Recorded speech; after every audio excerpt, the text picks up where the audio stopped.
এই ফজু পাগলা আলেম ওলামাদেরকে বলছে নাউজুবিল্লাহ, কয় মা বোনরে নাকি আলেম সন্তান যেন জন্ম না দেয়, এমন কথাও বলছে। আর এরই বিএনপি এখন নমিনেশন দেয়। আপনারা আপনাদের চরিত্রগুলো এইভাবে খুলে দিয়েন না।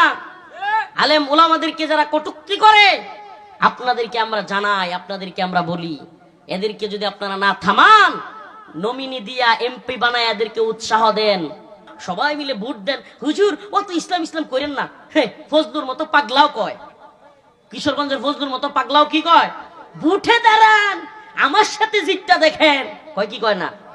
এরপরে গিয়া আইন পাস করেন, এরপরে যা মন চায় তা করেন, আমার সাথে পাস করতে পারবেন।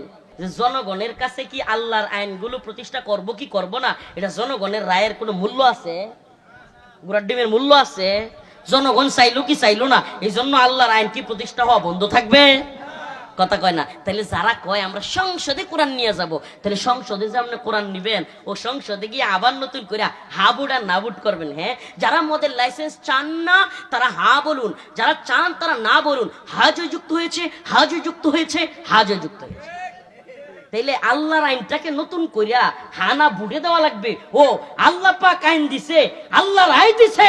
আল্লাহ বলছে ইন্নামাল খামরু ওয়াল মাইসিরু ওয়াল আনসাব রিজসুম মিন আমালিশ শাইতান, এটা আপনার হয় নাই। আল্লাহ বলছে আল্লাহুল বাই ওয়া হারামার রিবা, এটা আপনার হয় নাই। আল্লাহ বলছে আয-যানিয়াতু ওয়াজ-যানি ফাজলিদু কুল্লা ওয়াহিদিম মিনহুমা মিআতা জালদা, এটা আপনার হয় নাই। এখন নতুন কইরা না আপনার সংসদে আবার পাস কইরা নাউজুবিল্লাহ 5 বছরের লেগে আমরা আইন তৈরি করতে হইব।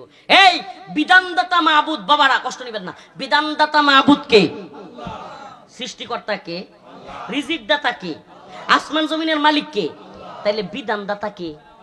শেখ হাসিনা, ডক্টর মোহাম্মদ ইউনূস, বেগম জিয়া। বিধানদাতা মাহবুদ কে? যারা বলেন বিধানদাতা মাহবুদ কে? আল্লাহর জমিনে বিধান চলবে কার? আল্লাহর জমিনে খায় আল্লাহর, আল্লাহর জমিনে পরি আল্লাহর, আল্লাহর জমিনে বাতাস আল্লাহর, আল্লাহর জমিনে আকাশ আল্লাহর, আল্লাহর জমিনে আলু আল্লাহর, আল্লাহর জমিনে সূর্য আল্লাহর, আল্লাহর জমিনে পানি আল্লাহর, সব আল্লাহর। বিধান দিব হাসিনা। কি হাস্যকর না? হুজুর কইল না, হুজুর কইল না। আমরা কি কই? আমরা কই আল্লাহর হুকুম ছাড়া কেউ কিছু করিতে পারে না, মানুষ কোনো কিছুই করতে পারে না আল্লাহর হুকুম ছাড়া, আল্লাহ সব করতে পারে মানুষের হুকুম ছাড়া। কই কি কই না? এখন সংসদে গণতন্ত্রে কয় না মানুষের হুকুম ছাড়া আল্লাহ কিছুই করতে পারে না। আল্লাহ বুঝার এবং আমল করার তৌফিক দান করুক, জোরে বলেন আমিন। তাইলে ইসলাম প্রতিষ্ঠার পথ হুজুর কিভাবে করবেন? নাই আপনার তো এই নাই সেই নাই, জঙ্গি বিমান নাই, কামান নাই, ড্রোন নাই, হেলিকপ্টার নাই, এগুলা বলে কি বলে না?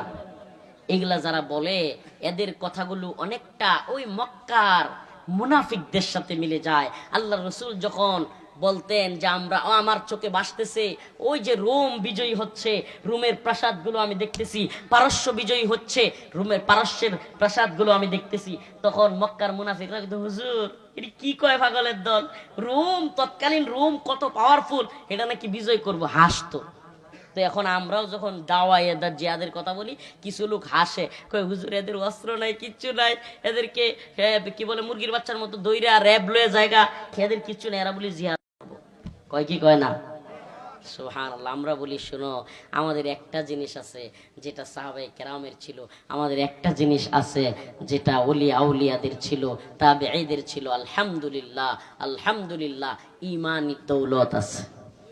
এই ঈমানি দৌলত দিয়ে আমরা বিশ্বাস করি আমগর ঘোড়ার ডিম করতে পারবো না, আমগর ঘোড়ার ডিম করতে পারবো না। আল্লাহ চাইলে সবগুলো পরাজিত হইব।